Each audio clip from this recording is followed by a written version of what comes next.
ನಮಸ್ತೆ. ಹಿಂದಿನ ವಿಡಿಯೋದಲ್ಲಿ ನಾವು ಗರ್ಭಿಣಿ ಆಗಿರ್ತಾರೆ, ಅವ್ರದ್ದು ಏನಾದರೂ ಅಬಾರ್ಷನ್ನು, ಮಗು ಸತ್ತು ಹುಟ್ಟಿದ್ದು ಅಥವಾ ಸ್ಟಿಲ್ ಬರ್ತ್ ಅಂತ ಹೇಳ್ತಾರೆ, ಅಥವಾ ಮಿಸ್ಕ್ರೇಜ್ ಆಗಿದ್ದರೆ ಇಂಥ ಗರ್ಭಿಣಿಯರನ್ನ ಯಾವ ರೀತಿ ತೆಗಿಬೇಕೆಂಬುದನ್ನು ಈ ವಿಡಿಯೋದಲ್ಲಿ ತಿಳಿಸಲಾಗುವುದು. ಮೊದಲಿಗೆ ಒಬ್ಬರು ಗರ್ಭಿಣಿಯರದು ಗರ್ಭಪಾತ ಆಗಿದೆ, ಅಂದರೆ ಅಬಾರ್ಷನ್ ಆಗಿದೆ, ಅವ್ರನ್ನ ಯಾವ ರೀತಿ ತೆಗಿಬೇಕು ಎಂಬುದನ್ನು ಈ ವಿಡಿಯೋದಲ್ಲಿ ತಿಳಿಸಲಾಗುವುದು. ಮೊದಲಿಗೆ ಗರ್ಭಿಣಿ ಮೇಲೆ ಪ್ರೆಸ್ ಮಾಡಿಕೊಳ್ಬೇಕು. ಪ್ರೆಸ್ ಮಾಡಿಕೊಂಡಾಗ ಇಲ್ಲಿದ್ದಾರೆ ನೋಡಿ, ಅರ್ಪಿತಾ ಎಂಬುವರ ಗರ್ಭಿಣಿಯವರು, ಅವ್ರದ್ದು ಅಬಾರ್ಷನ್ ಆಗಿದೆ. ಅಬಾರ್ಷನ್ ಆದಮೇಲೆ ಅವ್ರನ್ನ ಯಾವ ರೀತಿ ತೆಗೆದು ಹಾಕಬೇಕೆಂಬುದನ್ನು ಈ ವಿಡಿಯೋದಲ್ಲಿ ತಿಳಿಸಲು. ಮೊದಲಿಗೆ ಇವ್ರ ಜಾಗದಲ್ಲಿ ಇವ್ರ ಹೆಸರಿನ ಮುಂದೆ 3 ಚುಕ್ಕಿವೆ ನೋಡಿ, ಇದ್ರ ಮೇಲೆ ಪ್ರೆಸ್ ಮಾಡಿಕೊಳ್ಳಬೇಕು. ಈ ರೀತಿ ಪ್ರೆಸ್ ಮಾಡಿಕೊಂಡಾಗ ಸ್ವಲ್ಪ ನಾವೇನು ಮಾಡಬೇಕು, ಮೇಲೆ ಎಳೆದುಕೊಳ್ಳಬೇಕು. ಎಳೆದುಕೊಂಡಾಗ ಇಲ್ಲಿದೆ ನೋಡಿ, ಮಿಸ್ಕರೇಜ್, ಅಬಾರ್ಷನ್ ಆ್ಯಂಡ್ ಸ್ಟಿಲ್ ಬರ್ತ್. ಮಿಸ್ಕರೇಜ್ ಅಂದರೆ ನೈಸರ್ಗಿಕವಾಗಿ ಮಗು ನಾಶ ಆಗೋದು.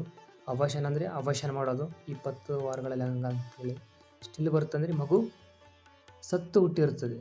ಅಂಥ ಗರ್ಭಿಣಿಯರನ್ನ ಯಾವ ರೀತಿ ತೆಗೆದು ಹಾಕಬೇಕೆಂಬುದನ್ನು ಇದ್ರ ಮೇಲೆ ನಾವೇನು ಮಾಡಬೇಕು, ಪ್ರೆಸ್ ಮಾಡಿಕೊಳ್ಬೇಕು. ಈ ರೀತಿ ಪ್ರೆಸ್ ಮಾಡಿಕೊಂಡಾಗ ಅವರಿಗೆ ಡಾಕ್ಟ್ರವರು ಅಬಾರ್ಷನ್ ಮಾಡಿರ್ತಾರೆ. ಅವ್ರು ಬರ್ತಾರೆ 21 ವರ್ಷ ವಯಸ್ಸು ಬರುತ್ತೆ. ಇಲ್ಲಿ ಮೇಲ್ಗಡೆ ಮಿಸ್ಕರೇಜ್, ಅಬಾರ್ಷನ್, ಸ್ಟಿಲ್ ಬರ್ತ್ ಅಂತ ಇರುತ್ತೆ. ಗರ್ಭಧಾರಣ 5 ತಿಂಗಳಿಗೆ ಇವ್ರು ಏನು ಮಾಡಿರ್ತಾರೆ, ಅಬಾರ್ಷನ್ ಆಗಿರುತ್ತೆ. ಅಬಾರ್ಷನ್ ಆದಮೇಲೆ ಏನು ಮಾಡಬೇಕು, ಇವ್ರದ್ದು ಅಬಾರ್ಷನ್ ಆಗಿದೆಲ್ಲ ಗರ್ಭಪಾತ ಅಂತ ಬಂದಿರುತ್ತೆ ನೋಡಿ. ಗರ್ಭಾವಸ್ಥೆಯ ಮೊದಲು 20 ವಾರಗಳಲ್ಲಿ ಸ್ವಯಂ ಪ್ರೇರಿತ ಗರ್ಭಪಾತ ಅಥವಾ ಅನಿರೀಕ್ಷಿತವಾಗಿ ಗರ್ಭಧಾರಣೆ ಅಂತ್ಯ ಆಯಿತು ಅಂದರೆ ಅವ್ರದ್ದು ಮಿಸ್ಕರೇಜ್ ಅಂತಾರೆ. ಮತ್ತು ಇಲ್ಲಿ ಗರ್ಭಪಾತ ಅಂತ ಬರ್ತಾರೆ, ಗರ್ಭಧಾರಣೆ 20 ವಾರಗಳಲ್ಲಿ. ಆಮೇಲೆ ಗರ್ಭಪಾತ ಕೆಲವು ವೈದ್ಯಕೀಯ ಸವಾಲುಗಳಿಂದ ಗರ್ಭಧಾರಣೆ 20 ವಾರಗಳ ನಂತರ ನಿರ್ಜೀವ ಜನನ ಅಂದರೆ ಸತ್ತು ಹುಟ್ಟಿದ್ದು ಮಗು, ಹೆರಿಗೆ ಮೊದಲು ಅಥವಾ ಸಮಯದಲ್ಲಿ ಮಗುವಿನ ಸಾವು ಅಥವಾ ನಷ್ಟ ಸಂಭವಿಸಿದರೆ ಇದು ಆನ್ ಮಾಡಿಗೆಸೆಂದು ಈ ರೀತಿ ಆನ್ ಮಾಡಿ ಬ್ಲಿಂಕ್ ಮಾಡಿಗೆಸೆಂದು ಅಪ್ಡೇಟ್ ಮಾಡೋಕ್ಕಾಗುತ್ತೆ. ಈಗ ನೋಡಿ, ನಾವು ಇದು ಗರ್ಭಪಾತ ಆಗಿದೆ ಅಂದರೆ ಇಲ್ಲಿ ಏನೋ ಇದು ತೊಗೋಬೇಕು. ಕೆಲವು ವೈದ್ಯಕೀಯ ಸವಾಲುಗಳಿಂದ ಗರ್ಭಧಾರಣೆ 20 ವಾರಗಳ ನಂತರ ಮಾಡಿರುತ್ತಾರೆ. ಅವಾಗ ಹೇಳ್ಬೇಕು, ಇದನ್ನು ಈ ರೀತಿ ಆನ್ ಮಾಡಿಕೊಂಡು ಮೇಲುಗಡೆ ಈ ರೀತಿ ಎಳೆದು ಯಾವ ದಿನಾಂಕದಂದು ಅಬಾರ್ಷನ್ ಆಗಿರುತ್ತೆ, ಗರ್ಭಪಾತ ಆಗಿರುತ್ತೆ, ಆ ದಿನಾಂಕನ ಈ ಜಾಗದಲ್ಲಿ ನಮೂದಿಸಬೇಕು. ಇಲ್ಲಿ ನೋಡಿ, ಇದ್ರ ಮೇಲೆ ಪ್ರೆಸ್ ಮಾಡಿಕೊಳ್ಬೇಕು. ಈ ಜಾಗದಲ್ಲಿ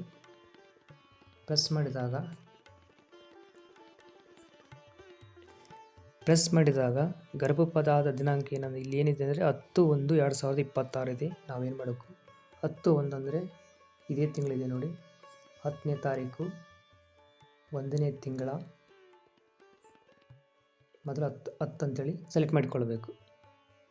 ಈ ರೀತಿ ಸೆಲೆಕ್ಟ್ ಮಾಡಿಕೊಂಡು ಜನವರಿ ತಿಂಗಳು ಅಂತಿದೆ ನೋಡಿ ಮೇಲುಗಡೆ.